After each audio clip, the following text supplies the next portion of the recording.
आपसे कई बार ये सवाल पूछा है कि जो 70 महीने की और 80 महीने की जो आप सैलरी ये बोलते हो कि पेंडिंग। बहुत बहुत शुक्रिया आप सभी का ज्वाइन करने के लिए। जहाँ जहाँ से भी आप सभी ज्वाइन कर रहे हो, आप सभी का बहुत बहुत शुक्रिया। तमाम जितने भी जम्मू एंड कश्मीर में अलग अलग डिपार्टमेंट्स में काम कर रहे हैं, अलग अलग महकमों में काम कर रहे हैं डेली विचर्स, आप इस वीडियो को देख रहे हो, चाहे वो PHE हो, PDD हो, NYC हो, होम गार्ड्स डेली विचर्स हो, चाहे किसी भी डिपार्टमेंट्स में काम कर रहे हैं डेली विचर्स हो, आप सभी के लिए जो एक बड़ी खबर सामने निकल कर आ चुकी है। इस वीडियो में यहाँ पर जो है तमाम डेली विचर्स की जितने भी मसले मसाइल है, यानी कि पेंडिंग वेजेस को लेकर खास तौर पर, और साथ साथ मिनिमम वेजेस को लेकर, और ख़ास तौर पर यहाँ पर जो है रेगुलाइजेशन को लेकर यहाँ पर एक लाइव डिबेट हुई है। उस डिबेट में यहाँ पर तमाम जितने भी डेली वेजेस के मसले मसाइल है, उनके मसले मसाइल को यहाँ पर डिस्कस किया गया है कि कब तक जो यहाँ पर डेली वेजेस को परमानेंट किया जा सकता है, कब तक जो है यहाँ पर डेली वेजेस की सैलरी को इंक्रीज़ किया जा सकता है, कब तक जो यहाँ पर डेली वेजेस की जो पेंडिंग वेजेस है वो रिलीज़ की जा सकती है। सब कुछ जानने को मिलेगा इस वीडियो में। लेकिन ये सब जानने से पहले चैनल पर पहली बार आए हो, जितने भी डेली वेजेस भाई चैनल पर पहली बार आए हैं, तो चैनल को भी आप जरूर सब्सक्राइब कर देना। आपके रिगार्डिंग कोई भी अपडेट आती है, आपको जो हमारे यूट्यूब चैनल पर update time to time provide कर दिया जाता है, सो चैनल को सब्सक्राइब करना ना भूले। चलिए पहले एक नज़र आप इस अपडेट पर डालें, क्या कुछ जो आप सभी के लिए सामने निकल कर आए, फिर हम आगे बात करेंगे। आपसे कई बार ये सवाल पूछा है कि जो 70 महीने की और 80 महीने की जो आप सैलरी ये बोलते हो पेंडिंग है, ये आपकी क्या 2015 से पहले की पेंडिंग थी या 2015 के बाद की पेंडिंग हुई है?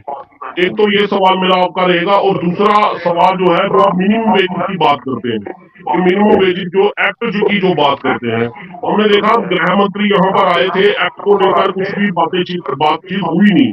जो रेट्स मिलने चाहिए वो मिल नहीं पा रहे हैं। तो क्या इन पर भी कोई बातचीत जो है हो रही है? रेगुलर बातचीत तो आप लड़ ही रहे हैं, लेकिन इसके अलावा इन मुद्दों पर भी कोई बातचीत आगे बढ़ती है? और हरमीत जी, पहले दो तीन चीजों का मैं जवाब देना चाहूंगा। अकरम जी ने बहुत अच्छी बातें, बड़े बेहतर सवाल जो है वो पूछे हैं कि इनके साथ डिस्क्रिमिनेशन क्यों हुआ। बहुत अच्छी बात है और ये सवाल होना भी चाहिए था। तो मैं ये बताना चाहता हूँ, शायद अकरम जी भी मुझे लग रहा है कि ये पुराने ही लगे हुए हैं, जो नए नहीं है।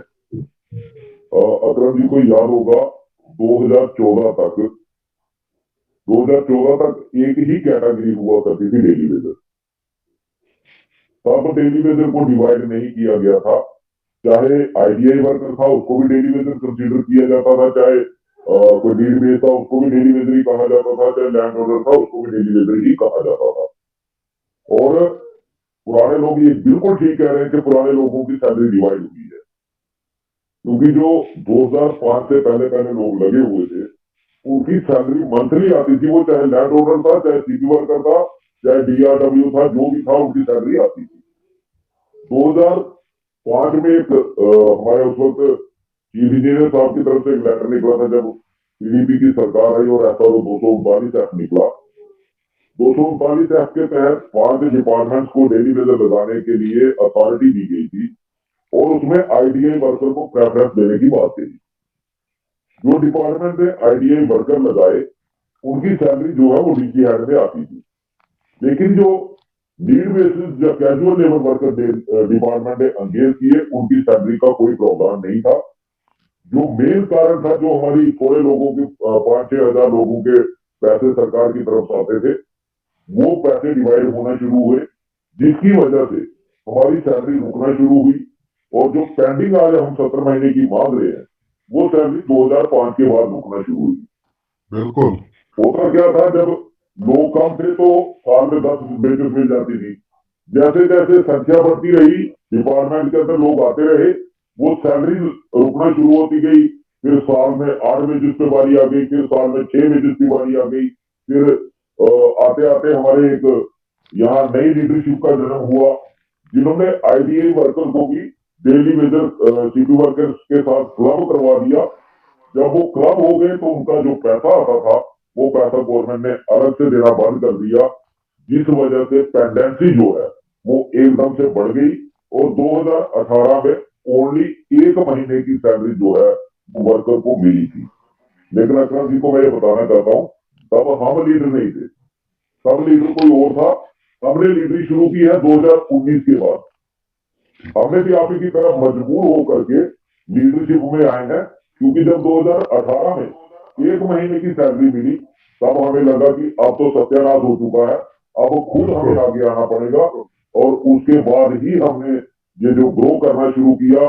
मैं अपने सभी डेली वेजर साथियों को इस बारे में उनका शुक्रिया भी करना चाहता हूँ कि हमने 2019 में शुरू किया और 19 में हमने 10 महीने की सैलरी ली, 20 में 11 महीने की सैलरी ली और 21 में हम कंटिन्यू 12 महीने की सैलरी जो है वो ले रहे हैं।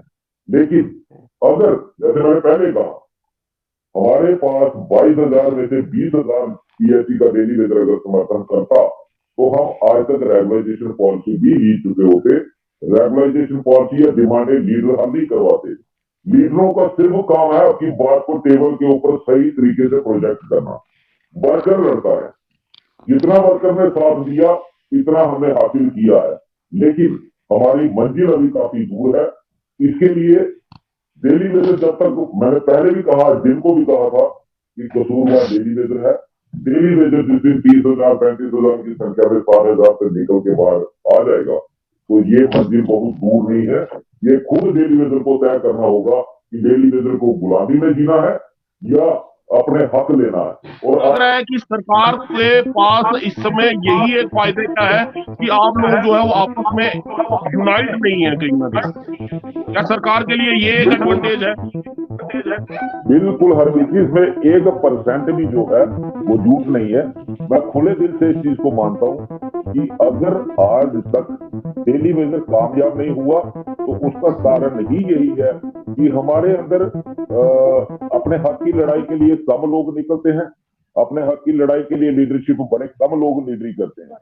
सिर्फ अपना नाम चमकाने के लिए, अपनी लीडरशिप के लिए लड़ते हैं, जो सबसे बड़ा कारण है कि जो डेली वेजर आज तक धक्के खा रहा है। नहीं तो इतिहास गवाह है 94 से पहले जितने भी लोग परमानेंट हुए हैं वो लड़के हुए हैं, एजुकेशन करके ही हुए हैं। आज आप देखें 47 डिपार्टमेंट है और सभी साइलेंट है। जैसे मैंने आपको दिन में भी बोला था, सभी साइलेंट है, किसी को कोई हम अपने हक के लिए नहीं लड़ना है।